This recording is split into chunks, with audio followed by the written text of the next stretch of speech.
right, welcome to your very first day of hospital rounds, doctor. I know you've been absolutely buried in textbooks lately, but today we finally step into the real world. I'm going to be your attending for this explainer on the skeletal system and cartilage. Listen, we are going to look at the human framework today, but not just as some static diagram on a page. We're looking at it as a dynamic, living system that you are going to be diagnosing and treating every single day on the floor. So let's dive right into this. So are you ready to truly understand the structural engineering of the human body? Look, before we can even think about fixing fractures or diagnosing joint pain, you need an absolutely rock-solid foundation. We really have to understand the core materials we are working with here. So grab your clipboard, stay close, and let's get moving. Here is our morning rounds itinerary. We're starting with the anatomy of bone, then moving into its functions. After that, we'll map out the axial and appendicular skeletons, classify bones by their shape, and then talk about cartilage, our built-in shock absorbers. Finally, we'll wrap it all up with an intern exam review table. Okay, Section 1. The anatomy of bone. Bone is the rigid connective tissue that literally holds us up. But to really understand it, we have to look way closer than the surface. Its chemical makeup is actually exactly like the reinforced concrete used when you build a skyscraper. About 1/3 of bone is organic connective tissue, primarily collagen fibers. This is your steel rebar, right? It gives the bone its flexibility and tensile strength so it can actually bend just a little bit without snapping in half. The other 2/3? That's inorganic calcium salts, things like calcium phosphate and carbonate. That is your concrete. It provides this massive hardness and rigidity. Together, they create an absolute masterclass in structural engineering. And remember this, because it's huge clinically. Unlike a building, bone is highly vascular. It has a massive blood supply, which means it has this incredible dynamic power to regenerate and heal itself after an injury. So the crucial point here is how these materials are actually arranged inside the bone. Macroscopically, we've got two main types. Compact bone forms the dense, hard, protective exterior. Think of it like a really solid steel pipe. But inside that pipe, we have cancellous bone, which is also known as spongy or trabecular bone. Now, don't let the word spongy fool you into thinking it's soft and squishy. It's organized in this intricate honeycomb-like matrix. It acts exactly like lightweight bridge scaffolding, maximizing incredible structural strength, but keeping the overall weight of the bone light enough for us to actually move around efficiently. All right, Section 2, mechanical and metabolic functions. What are these brilliant structures actually doing for our patients every day? Well, as you're attending, I need you to completely abandon the idea right now that bones are just a static, lifeless frame. They are incredibly active, living organs performing three massive roles for us. First is mechanical. They provide our shape, they protect vital organs, and they act as rigid levers for muscle movement. Second is synthetic. Bones are quite literally blood factories. This process, called hematopoiesis, happens right inside the bone marrow to pump out our red and white blood cells. And third is metabolic. Bones are massive storage vaults for minerals like calcium and phosphorus, and they even play a really key role in our immune response. Moving right along to Section 3, the axial and appendicular skeletons. Now that we know what bone is made of and what it does, let's map out the geography of the body. We are going to take all 206 bones in the adult human body and divide them into two very distinct territories.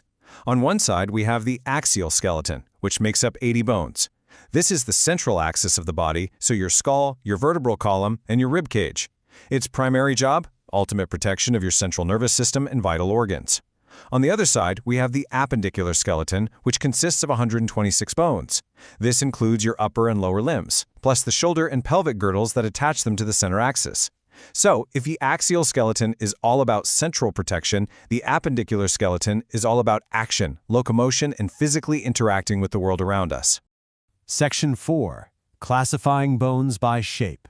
To fix the machine, you need to be able to classify the parts, right? And we typically start by classifying bones by their shape. First up, we have our long bones. As the name implies, they're longer than they are wide. A classic example is the humerus in the arm, or the femur down in the leg. Clinically, you're going to recognize them by their distinct structure. They have a long shaft called a diaphysis, and two expanded ends called epiphyses. These guys are the heavy lifters of the appendicular skeleton, acting as those primary levers we need for our major bodily movements. Next, we have short bones. Now, these are roughly cube-shaped, meaning they are nearly equal in length and width. You're going to find these closely packed together in areas that require extreme stability, but also complex, minute movements. Specifically, I'm talking about the carpals in your wrist and the tarsals in your ankle. Now, here's a really important clinical subtype of the short bone, the sesamoid bone. The patella or kneecap is your classic example here. These are entirely unique because they develop and form directly within a tendon to protect it from excessive friction. It's an incredible adaptation. Then we have flat bones. Now, to be fair, they aren't perfectly flat. They are typically thin, flattened, and slightly curved. Think about the sternum, but this also includes the ribs, the scapula, and most of the skull vault. The best way to think of flat bones is as the body's protective armor plating. They are there to shield our most critical systems like the heart, the lungs, and the brain. And finally, we have the irregular bones. These are essentially the highly specialized, custom-fit puzzle pieces of the skeleton. They have very complicated, really unique shapes that simply don't fit into the long, short, or flat categories at all. The vertebrae making up your spine are the perfect example of this, along with the bones of the hip and some of the really intricate facial bones. Now, while shape is how we usually identify them on an X-ray, it's really worth noting for your exams that bones are also classified by how they develop and grow in the embryo. There are 3 specific developmental pathways. First, membrane or dermal bone develops directly from sheets of mesenchymal connective tissue. Second, cartilaginous bones, which actually make up most of our skeleton, start as a temporary cartilage model that later ossifies into hard bone. And third, membranocartilaginous bones utilize a combination of both of those pathways. Just keep that tucked away for the boards. Section 5. Cartilage, our built-in shock absorbers. Okay, so we've talked a lot about the rigid foundation. Now let's talk about the body's built-in shock absorbers. Cartilage is a specialized, semi-solid skeletal tissue. It has this translucent, almost glass-like quality in some of its forms, which comes from proteoglycans in its intercellular matrix. But here is the absolute most important clinical distinction you need to remember today. Unlike bone, which we established is highly vascular, cartilage is totally avascular. No blood vessels of its own. 0. Its cells, the chondrocytes, rely entirely on the really slow diffusion of nutrients and oxygen through the matrix just to survive. This is exactly why cartilage injuries take so incredibly long to heal in our patients. Yet, we literally couldn't function without it.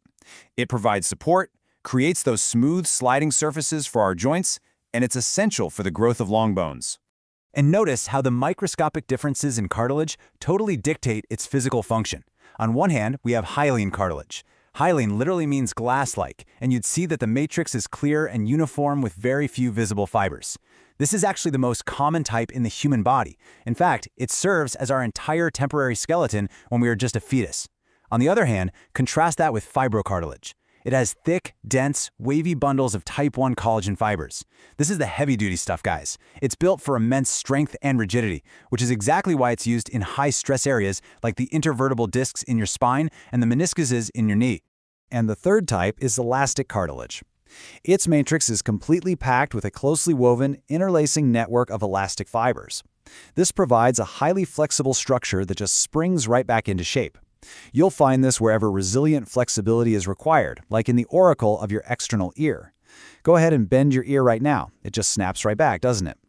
You also find it in your epiglottis, which bends to cover your airway every single time you swallow. All right, final stop, Section 6, the intern exam review table.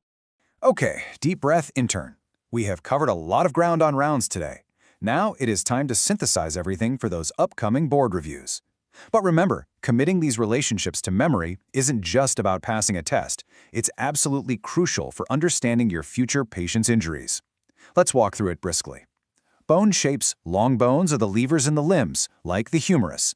Short bones are stabilizers in the wrist and ankle, plus that unique sesamoid patella. Flat bones are the armor plates, like the sternum and skull.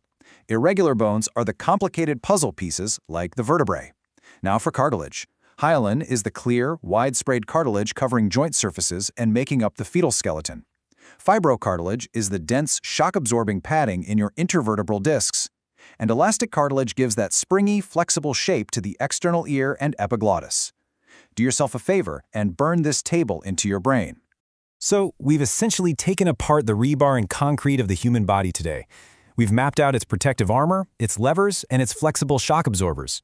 So my question to you before I let you go is this: how will this structural blueprint change the way you see your very next patient? The next time someone walks into the ER with a limp or a joint complaint, you aren't just going to see a surface symptom anymore, right? You'll see the living, metabolically active levers, pulleys, and shock absorbers working or maybe failing right beneath the skin. Keep that clinical perspective razor sharp, doctor. It will make all the difference in the world. Thanks for joining me on Rounds for this explainer, and I'll see you next time.